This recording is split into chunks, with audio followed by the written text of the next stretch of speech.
আসসালামু আলাইকুম। আমরা প্রচলিত যে সালাত আদায় করি, এই সালাতের মাধ্যমে আরব দেশে মক্কা শহরে যে কাবা রয়েছে এনাকে স্মরণের উদ্দেশ্যে সালাত কায়েম করি। এই সালাদটা হচ্ছে প্রচলিত সালাদ। সালাদ দুই প্রকার, একটা হচ্ছে জাহিরি সালাদ, একটা হলো বাতিনি সালাদ। হয়তো অনেকে আশ্চর্য হয়ে যাবেন, সূরা বাকারা আয়াত নম্বর 2 থেকে 3 মধ্যে রয়েছে। কানজুল ইমান তফসিরটা খুললে আমরা বুঝতে পারবেন, ওই তফসিরে লেখা আছে যে নামাজ দুই প্রকার। তা যারা তরিকতপন্থী লোক তেনারা বেশি করে আদায় করেন, যারা তরিকত মানেন না, যারা পীরের বায়েত গ্রহণ করেন নাই, তারা লোক দেখানোর উদ্দেশ্যে প্রচলিত সালাত মসজিদে গিয়ে জামাতবদ্ধ হয়ে সবার আগে লাইনে বা কাতারে দাঁড়ায় অশেষ নেকির উদ্দেশ্যে। কিন্তু এটা যে আল্লাহ পাক রব্বুল আলামিন কবুল করবেন সেরকম কোনো কথা নয়। তবে আল্লাহ পাক রব্বুল আলামিন তিনি কোরআন শরীফের মধ্যে বলেছেন যে আমি যে কোনো ব্যক্তিকে আমি হাতে ধরে সে যদি মাতালো হয়, সে সুদখোর হয়, সে যদি কাফের হয়, তাকে আমি জান্নাত দিতে পারি। তবে প্রচলিত সালাত আমরা যেটা করছি, ওই সালাতের মাধ্যমে আমাদের জান্নাত ওয়াজিব হতে পারে না। কারণ এরকম কোনো হাদিসে নাই যে যারা পাঞ্জেগানা নামাজ মসজিদে গিয়ে জামাত দলবদ্ধ হয়ে পড়ে তারা জান্নাতের আশাই করে, কিন্তু আল্লাহ পাকের পক্ষ থেকে জান্নাতের সেরকম কোনো ওয়াদা নাই। যিনারা বাতিনি সালাত আদায় করেন, সেই সালাদটা কি?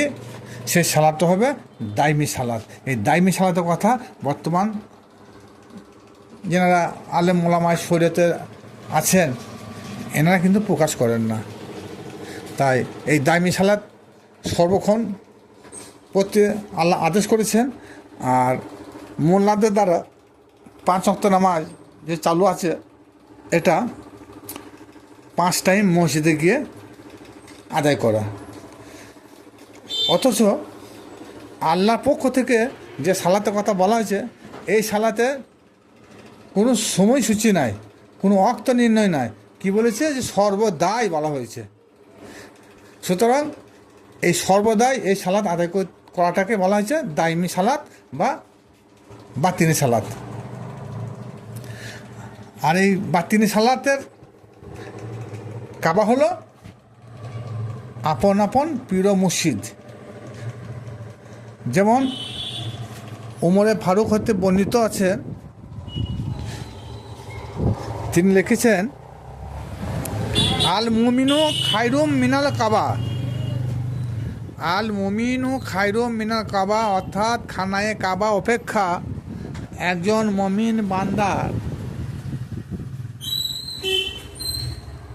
অনেক সম্মানীয়, অনেক মূল্যবান। তাহলে এই হাদিস থেকে বোঝা গেল যে খানায়ে কাবা অপেক্ষা একজন মুমিন বান্দার কাল্ব বা অন্তর অনেক অনেক গুণ মূল্য বেশি।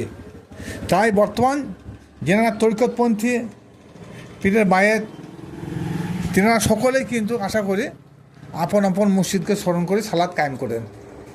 আর এই সালাদটাই হলো বাতিনি সালাত। এই সালাতে কোনো ওয়াক্ত থাকে না, কারণ এই সালাদটা সর্বদাই আদায় করা হয়। আর এই সর্বদাই সালাত আদায় করতে আল্লাহ পাক রব্বুল আলামিন সূরা মারিজে ঘোষণা করেছেন। এটা শুধু আমার কথা নয়। তাই মাওলানা আলী আলাইহিস সালাম তিনি বলেছেন, আমি সেই পাক জাতের কসম করে বলছি, আমি যতবার সালাতের মাধ্যমে সিজদায় গেছি ততবার আমি আমার প্রভুর সাক্ষাৎ বা দর্শন না পেয়ে আমি সিধা থেকে মাথা উত্তোলন করি নাই। সুবহানাল্লাহ। তাহলে হযরত আলী যতবার সালাতে সিধায় গেছেন ততবার তিনার আল্লাহর দর্শন পেয়েছেন। আর হাদিস বুখারী শরীফে এটাও এসেছে, আর সালাতুই মিরাজুল মুমিনিন। তাহলে মুমিন বান্দা যখন সালাত আদায় করবে তখন তাদের মিরাজ হবে। আর মিরাজ মানে আল্লাহর দর্শন, যে দর্শনটা আল্লাহ পাকের সঙ্গে আল্লাহর হাবিব নবী মুহাম্মদ মুস্তাফা সাল্লাল্লাহু তাআলা আলাইহি সাল্লাম মিরাজে রাত্রিতে ঘটেছে, সাক্ষাৎ হয়েছে, দিদার হয়েছে। সেই দিদার, সেই সাক্ষাৎ যারা সালাত আদায় করবে সর্বক্ষণিক তাদেরও আর সালাত মিরাজুল মুমিন হয়ে যাবে। মুমিন বান্দাদের তখন সেই দায়মি সালাত যখন আদায় করবে তখন তাদেরও আল্লাহ বা তাদের আপন প্রভু দর্শন হয়ে যাবে। সুতরাং আমাদের কর্তব্য, যদি সালাতের মাধ্যমে যদি কেউ মিরাজ দর্শন করতে চান তাহলে আপন আপন পীর মসজিদকে ক্যাবলা বানিয়ে সালাত আদায় করবেন। তাহলে সেই ক্যাবলাটাই হবে বহু মূল্যবান ক্যাবলা। সেই ক্যাবলায় দর্শন করা মানে আল্লাহ দর্শন করা হবে।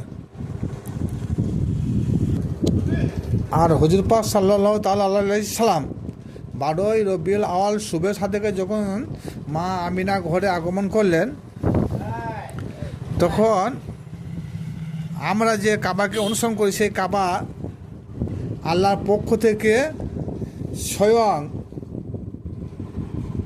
আল্লাহ হাবিবকে সিদ্ধা করেছিলেন। আব্দুল মুতালেব যখন কাবা গৃহ গেল সকালের দিকে, তখন দেখছি তার কাবা সিধায় পড়ে রয়েছে। ভাবছেন তাই তো ভূমিকম্প হয়ে গেছে, কিন্তু গায়েবী খবর হচ্ছে ভূমিকম্প হয় নাই, এই কাবারও কাবা দুনিয়ায় আগমন করেছে। তার জন্যে সবারই কাবা আছে, এই কাবারও কাবা হলো আমার পেয়ারা হাবিব নবী মুহাম্মদ মুস্তাফা সাল্লাল্লাহু তাআলা আলাইহি সাল্লাম। তাই তিনার সম্মানের স্বার্থে, তিনার সম্মানের উদ্দেশ্যে এই ইট পাথরের কাবা সিদ্ধায় লুটিয়ে পড়েছে। এখান থেকেও বোঝা গেল যে